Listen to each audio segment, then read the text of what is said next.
Hi students, good morning all of you. How are you? ఎలా ఉన్నారు? మీ అందరికీ తెలుసు, నేను ప్రొఫెసర్ ఆఫ్ ప్రాక్టీస్ గా politics and public department Andhra Pradesh లో ఉన్నాను. ఈ రోజు మనకు చాలా సంతోషకరమైన విషయం ఏంటంటే, one of my student public administration Shyam Kumar యూజీసీని క్రాక్ చేశారు. యూజీసీ జేఆర్ఎఫ్ క్రాక్ చేయడం జరిగింది. ఇప్పుడు ఆయన యూజీసీని ఎలా క్రాక్ చేశారో మన ఆయన మాటల్లోనే తెలుసుకుందాం. ఓకే, శ్యామ్ కుమార్ గారు, good morning sir. Good morning. How are you? I'm fine thank you. Fine. మీరు జేఆర్ఎఫ్ గురించి కొంచెం వివరిస్తారా మా స్టూడెంట్స్ కి? ఫస్ట్ ఆఫ్ ఆల్ జేఆర్ఎఫ్ అనేది జూనియర్ రీసెర్చ్ ఫెలోషిప్ అన్నమాట. అది ఎన్టీఏ వాళ్ళు ఇస్తారు, national testing agency. So national testing agency వాళ్ళు ఏం చేస్తారు, నెట్ ఎగ్జామ్స్ అనేది కంప్లీట్ చేయడం జరుగుతుంది అనమాట. ఈ సంవత్సరానికి 2 సార్లు, జూన్ సైకిల్ ఒకటి, డిసెంబర్ సైకిల్ ఒకటి, 85 సబ్జెక్ట్. సో అలాగే నాది పబ్లిక్ అడ్మినిస్ట్రేషన్ అనమాట. అందులోని 2 పేపర్స్ ఉంటాయి అన్నమాట. Paper 1 which is common to all. Paper 2 అనేది రెస్పెక్టెడ్ సబ్జెక్ట్, అంటే నాకు పబ్లిక్ అడ్మినిస్ట్రేషన్. సో ఇప్పుడు జేఆర్ఎఫ్ అనేది ఏంటంటే మనకి 2 years ఇస్తారనమాట. సో 3rd year నుంచి 5th year దాకా ఎస్ఆర్ఎఫ్ కి ప్రమోట్ అవుతుంది అనమాట. అంటే మన రీసెర్చ్ ప్రోగ్రెస్ బేస్ చేసుకొని 3rd year నుంచి 5th year దాకా ఎస్ఆర్ఎఫ్ కి ప్రమోట్ చేయడం జరుగుతుంది అనమాట.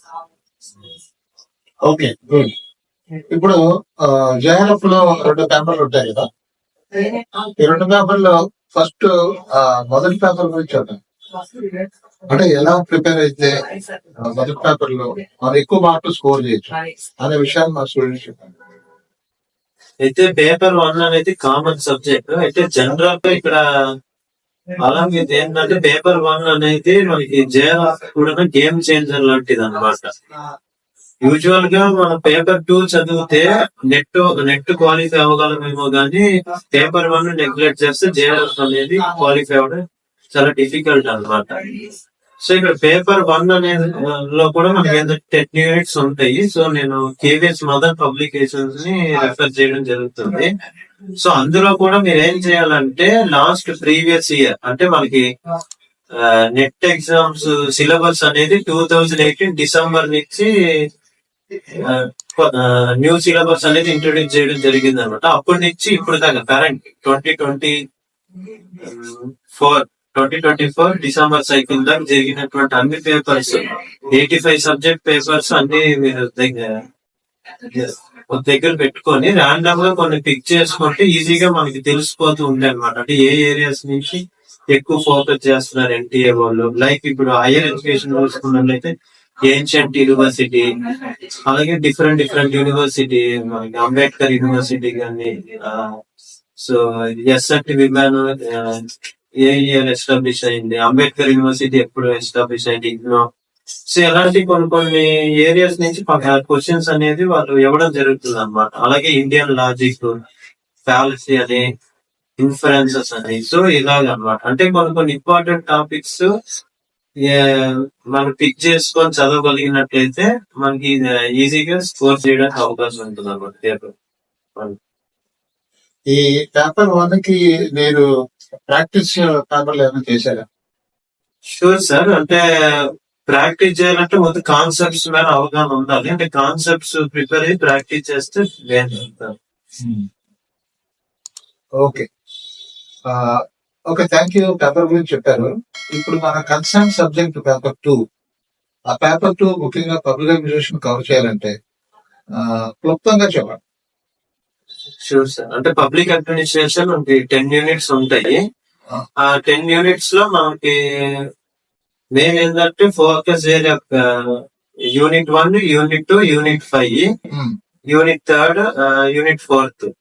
సో వీటి నుంచి మనకి మేజర్ పోర్షన్ అనేది వాళ్ళు ఇవ్వడం జరుగుతుంది అనమాట, క్వశ్చన్ పేపర్ అనేది. సో ఇది కవర్ చేసుకుంటే కొంత బెటర్ అనమాట. ఇందులో సిలబస్ లో అడ్మినిస్ట్రేటివ్ థియరీస్ యొక్క సిలబస్ ఎక్కువగా ఉంటుందా? వాటి మీద ఎక్కువ కమాండ్ సంపాదించిన అవసరం ఏమైనా ఉందా? యాక్చువల్ గా అడ్మినిస్ట్రేటివ్ థాట్ అనేది మనకి 2nd యూనిట్ పడింది. అలాగే ఫస్ట్ యూనిట్ మనకి స్కోప్, ప్రిన్సిపల్స్ ఆఫ్ ఆర్గనైజేషన్ ఇవి. అంటే వీటి నుంచి ఏం చేస్తున్నారు అంటే బుక్స్ అడుగుతున్నారు ఎక్కువ వాళ్ళు. అలా బుక్స్ కూడా వాళ్ళు ఎక్కువ అడుగుతున్నారు, కొన్నిసార్లు స్టేట్మెంట్స్ క్వశ్చన్స్ కూడా అడుగుతున్నారు కన్ఫ్యూజ్ చేయడం కోసం. ఓకే. సో వీటిని ఎక్కువ ఎగ్జామ్ కి వెళ్లే ముందు ఎక్కువ వీటి మీద ఫోకస్ చేస్తే సక్సెస్ అవడానికి అవకాశం ఉంటుంది. Thank you. తర్వాత ఇప్పుడు ఈ పేపర్ 1 ఆబ్జెక్టివ్, పేపర్ 2 కూడా ఆబ్జెక్టివ్ ఏమన్నా సబ్జెక్టివ్ డిస్క్రిప్టివ్ ఏమన్నా ఉందా? పేపర్ 1 కూడా ఆబ్జెక్టివ్ సార్, పేపర్ 2 పేపర్ 2 కూడా ఆబ్జెక్టివ్. మొత్తం ఆబ్జెక్టివ్. అంతే సార్. ఎన్ని ప్రశ్నలు ఉంటాయి? అంటే పేపర్ 1 50 క్వశ్చన్స్ ఉంటాయి. Each questions carry 2 marks, 50 to 100. So paper 2 వచ్చేది 100 questions, each question carries 2 marks. So 100 into 2 200. Okay. So total 150, no negative mark. Okay, no negative marks. Negative mark లేదు. Very good. తర్వాత ఇప్పుడు మీరు జేఆర్ఎఫ్ ప్రాక్టీస్ కాబట్టి UGC మీకు కొంత financial assistance ఇస్తుంది. Sure sir. మన స్టూడెంట్స్ క్లుప్తంగా 2-3 పాయింట్లలో వాళ్ళు సక్సెస్ అవ్వాలంటే ఏం చేయాలి? సపోజ్ ఇప్పుడు ఎందరు అప్లికేషన్ బ్యాచ్ ఉన్నారు ఫర్ ఎగ్జాంపుల్, షూర్.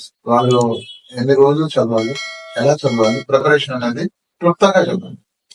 ఫైనల్ అంటే ఇక్కడ మనకి ఏంటంటే ఇది చాలా కాంపిటేటివ్ ఎగ్జామ్స్ లాంటిది అనమాట. జేఆర్ఎఫ్ అనేది కూడా నోటిఫికేషన్స్ వచ్చినప్పుడు చదువుతాము, రిజల్ట్ చూసుకొని చదువుతామంటే మనం ఛాలెంజెస్ ఫేస్ చేయాల్సి వచ్చేది అనమాట. అందుకనే ఎప్పుడు కూడా చదువుతూ ఉండాలి, చదివిందని రీకాల్ చేస్తూ ఉండాలి, రీకాల్ చేసిన తర్వాత ప్రాక్టీస్ చేస్తూ ఉండాలి. ఎంసీక్యూస్, ప్రీవియస్ ఎన్టీఏ వాళ్ళు పేపర్స్ ఉంటాయి కదా, previous examinations, public administration related, అవి ప్రాక్టీస్ చేసుకుంటే ఎక్కువ సక్సెస్ రావడానికి అవకాశం ఉంటుంది. Very good. Thank you Shyam Kumar. Thank you sir. So Shyam Kumar తో భవిష్యత్తులో పేపర్ 2 మీద చాప్టర్ వైజ్ కొన్ని ఎపిసోడ్లు చేయబోతున్నాము. అలాగే మా ఐటెక్ ఛానల్లో సిలబస్ అంతా కవర్ చేస్తూ టాపిక్ వైజ్ మేము మా ఐటెక్ ఛానల్లో అప్లోడ్ చేయబోతున్నాము. నెక్స్ట్ ఎపిసోడ్ మీరు చూడండి. Thank you very much. Thank you. Thank you.